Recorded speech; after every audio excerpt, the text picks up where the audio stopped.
Let me ask you something. What if the biggest lie you're living is the reputation you've built? What if everybody claps for you in public, but heaven is disappointed in private? What if your ministry is strong, but your marriage is dying? Your image is growing, but your character is shrinking. Today, we're not talking about what people see. We're talking about who you really are when nobody's watching. I remember the moment that broke me. I was on fire for God, preaching, leading, showing up at every event.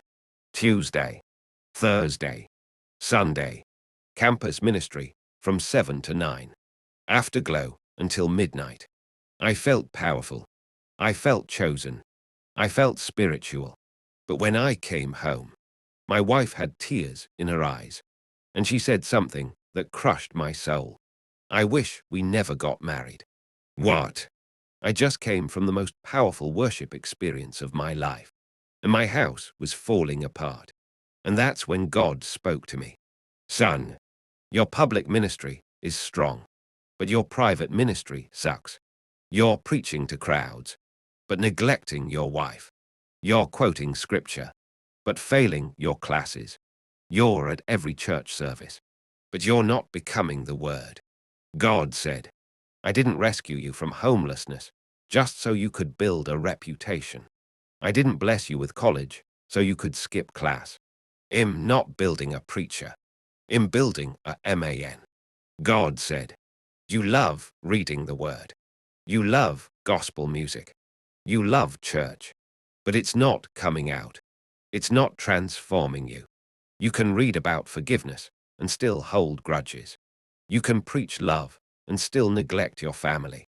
You can talk about faith and still avoid responsibility.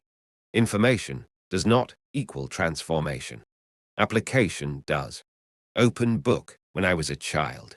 God took me to 1 Corinthians 13. Not the love part, the maturity part. When I was a child, I spoke like a child. I understood like a child. I behaved like a child. But when I became a man, I put childish things away.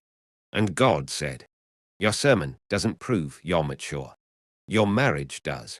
Your discipline does. Your responsibility does.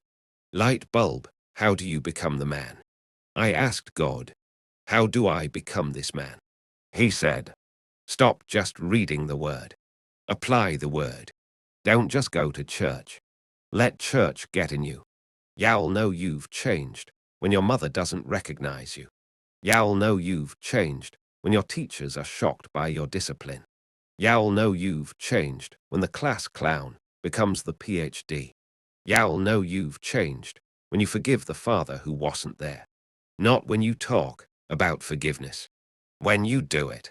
I preached forgiveness, but I hadn't forgiven my biological father.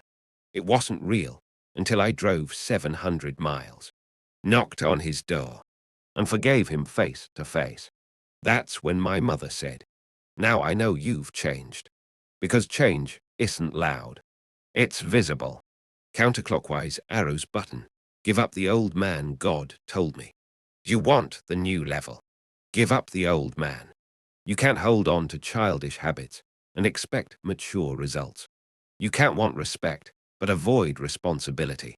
You can't want greatness but neglect your house. Stop building a reputation.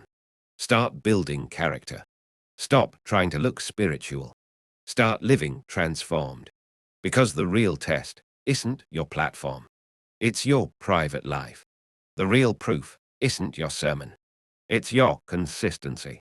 When you become the man internally, God will take you to another level externally. But until then, public applause means nothing if private obedience is missing. It's time to grow up. It's time to apply it. It's time to become the word.